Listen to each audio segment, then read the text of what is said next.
আসসালামু আলাইকুম প্রিয় বন্ধুরা, দর্শক, প্রিয় শ্রোতা, নিশ্চয়ই সবাই ভালো আছেন। আজকে একটি গুরুত্বপূর্ণ ভিডিও নিয়ে আপনাদের সামনে আসছি বিগত ১০ দিন পর।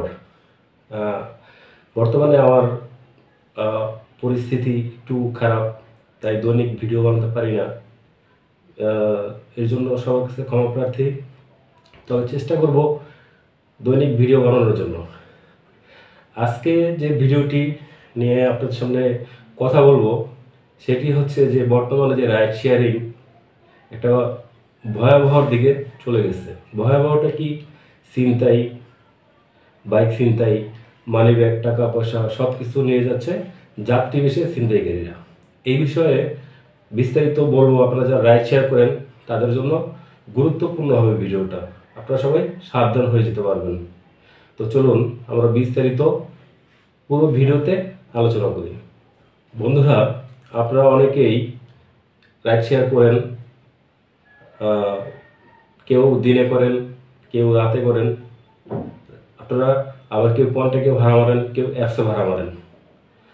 বর্তমানে আপনারা দেখা যাচ্ছে যে যারা রাইড শেয়ার করে তারা নতুন, যারা ঢাকা শহরে রাইড শেয়ার করতে নতুন যারা আসে, তারা এই বিপদে পড়ে বেশি, বিপদের সম্মুখীন হয় বেশি। কীরকম? দেখা যাচ্ছে যে আপনি গ্রামে থাকেন, আপনার একটি বাইক আছে, ঢাকা শহরে এসে বেশি টাকা ইনকাম করার জন্য রাইড শেয়ার পেশাটা বেছে নিয়েছেন। এই পেশার পিছনে যে একটা বিপদ লুকিয়ে থাকে সেটা আপনারা হয়তো অনেকে জানেন, হয়তো অনেকে জানেন না। দেখা গেল আপনি কন্ট্যাক্টে ভাড়া মারতেছেন, যারা কন্ট্যাক্টে ভাড়া মারেন তাদের ক্ষেত্রে এটা ঘটে বেশি। আর যারা অ্যাপসে ভাড়া মারে তাদেরও ঘটে, কিন্তু কম। আপনি কন্ট্যাক্টে ভাড়া মারতেছেন আপনার বাইক দিয়ে, আপনি বুঝতে পারবেন না যে যে যাত্রীকে আপনি পিছনে উঠাচ্ছেন সে আসলে আপনাকে নিঃস্ব করে দিবে, সে একজন ছিনতাইকারী, এটা আপনি বুঝতেও পারবেন না যারা কন্ট্যাক্টে ভাড়া মারেন। ও বেশিরভাগ হচ্ছে রাত্রে রাত্রে যারা মনে করেন যে জ্যামজট নাই, তারপরে চারদিকে নিস্তব্ধ, রাস্তা ফাঁকা, ভাড়াও বেশি, হ্যাঁ, এগুলো ভেবে যারা রাত্রে ট্রিপ বা রাইড শেয়ার করতেছেন বা করার চিন্তা ভাবনা করতেছেন, তাদের ক্ষেত্রে এই কথাগুলো, তাদের ক্ষেত্রে কিন্তু এই বিপদগুলো বেশি ঘটে। যেমন আপনি সকাল, অফিস টাইম হচ্ছে সকাল 8টা থেকে বিকেল 5টা পর্যন্ত, আপনি অফিসের ট্রিপগুলো মারবেন, ভাড়া মারবেন, দুপুরবেলা অন্য অন্য ট্রিপ মারবেন।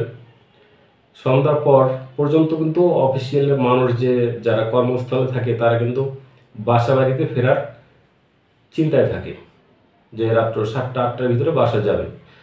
9টার পর কোনো অফিসিয়াল যাত্রী আপনি পাবেন না। 9টার পরে কিন্তু 9টা 10টা 11টা 12টা 1টা 2টা এর ভিতরেই কিন্তু অঘটন ঘটে যায়, ছিনতাই হয়ে যায় আপনার বাইক। দেখা গেল আপনি রাত্র 9টা 10টায় একটা ট্রিপ মারলেন, আপনাকে যাত্রী নিয়ে গেল, বলল যে ভাই আপনাকে আমাকে ইসে নিয়ে যান, টঙ্গী বা আবদুল্লাপুর 300 ফিট, কিছু কিছু জায়গা আছে তারা চিহ্নিত, সেই জায়গায় বলে যে আমাকে নিয়ে যান, আমি আপনাকে ডাবল ভাড়া দেবো, আমার ইমার্জেন্সি একটা কাজ আছে, আমার এখনই যেতে হবে। তো আপনি একটু লোভে পড়লেন যে বেশি টাকা দিবে, ডাবল টাকা দিবে, আপনি যাত্রীকে নিয়ে গেলেন। যাওয়ার পর সেখানে দেখা গেল তার যে গন্তব্যস্থানে যাওয়ার 4-5 মিনিট আগে বা 2-3 মিনিট আগে আপনাকে পিছন থেকে টিস্যু দিয়ে একটা নাকে মানে ঘ্রাণ দেওয়া হবে, আপনি বুঝতে পারবেন না। বা এমনও কিছু ছিনতাইকারী আছে যারা কি করে, পিছন থেকে আপনাকে ইঞ্জেকশনের মাধ্যমে পুশ করবে, আপনি মনে করবেন যে কিসের জন্য কামড় দিয়েছে, কিন্তু না, সে আপনার বাইক, আপনার টাকা পয়সা, মানিব্যাগ ছিনতাই করার জন্য এক ধরনের কেমিক্যাল জাতীয় তারা আপনার শরীরে পুশ করে। সেই পুশ করার মাধ্যমে আপনি সাথে সাথে কিন্তু অজ্ঞান হয়ে যাবেন না। আপনার ইঞ্জেকশনটা পুশ করার পর বা টিস্যু দিয়ে আপনাকে মুখে নেওয়ার পর আপনি 4-5 মিনিট পর আপনার পিছনে যে যাত্রী, যে ছিনতাইকারী থাকবে, সে যা বলবে আপনি তাই শুনতে বাধ্য। কারণ আপনাকে এমন একটা কেমিক্যাল পুশ করানো হয়েছে শরীরে, আপনি এখন পিছনে যাত্রী আপনাকে যদি বলে যে বাইকটা তার, আপনি হ্যাঁ তাকে চাবি দিয়ে দেবেন, বলবে যে মানিব্যাগটা তার, মানিব্যাগটা তাকে দিয়ে দিবেন। মানে সে যা বলবে তাই আপনি শুনতে বাধ্য হবেন, তখন আপনার কোনো হিতাহিত কোনো জ্ঞান থাকবে না, ঠিক আছে? তখন মানে ছিনতাইকারী যা বলবে তখনই আপনি তাই করবেন। এইভাবে কিন্তু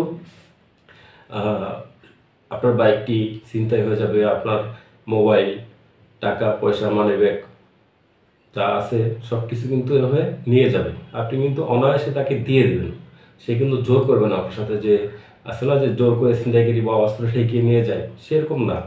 আপনাকে সে বলবে, আপনি তাকে দিয়ে দেবেন, এমনকি মোটরসাইকেল চাবিটা পর্যন্ত আপনি তাকে দিয়ে দেবেন যদি সে বলে। এইভাবে কিন্তু এখন বর্তমানে ছিনতাই হচ্ছে। তো আপনারা দেখা যাচ্ছে যে আমরা তো আসলে যারা রাইড শেয়ার করি বিপদে পড়েই আমরা এই রাইড শেয়ার পেশাটা বেছে নিয়েছি, পরিবার পরিজন সুন্দরভাবে সংসার চালানোর জন্য।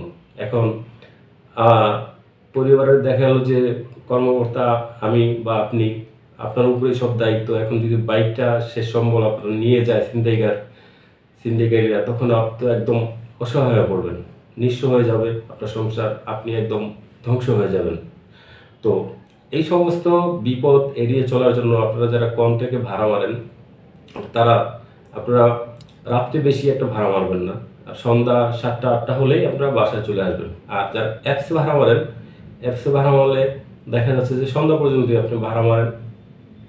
যারা অ্যাপস ব্যবহার করে যে যাত্রীগুলো, তারা কিন্তু আপনার যারা অফিসিয়াল যাত্রী তারা কিন্তু অ্যাপস ব্যবহার করে, সন্ধ্যার পরে কিন্তু তারা অ্যাপস ব্যবহার করে না। হয়তো গুরুত্বপূর্ণ দুই একটা জরুরি কোনো কাজ থাকলে সেক্ষেত্রে অ্যাপ ব্যবহার করে। এই হচ্ছে কথা। আর যারা কন্ট্যাক্টে ভাড়া মারেন তারা বেশি লোভ করবেন না, বেশি লোভে কিন্তু আপনার সয় সম্বল সব কিছুই শেষ হয়ে যাবে। তো এই সতর্কতা করার জন্য আপনাদেরকে আজকে এই কথাগুলো বলেছি। আপনারা যারা দেখা যাচ্ছে নতুন আসছেন ঢাকা শহরে বাইক দিয়ে রাইড শেয়ার করার জন্য, তার হয়তো কিছু বোঝেন না, রাস্তাঘাট চিনেন না, কোনখানে বিপদ কোন জায়গা বিপদ না সেইগুলো আপনারা জানেন না। তাই আজকে কিছুটা হলেও আপনাদেরকে জানিয়ে দিলাম। আপনারা হয়তো এই আমার কথাগুলো শুনে একটু হলেও সতর্ক হবেন। তো বন্ধুরা, এই ছিল আমার আজকের ভিডিওটি যদি ভালো লাগে অবশ্যই লাইক করবেন, কমেন্ট করেন, বেশি বেশি শেয়ার করবেন। ধন্যবাদ সবাইকে, সবাই ভালো থাকবেন। আসসালামু আলাইকুম।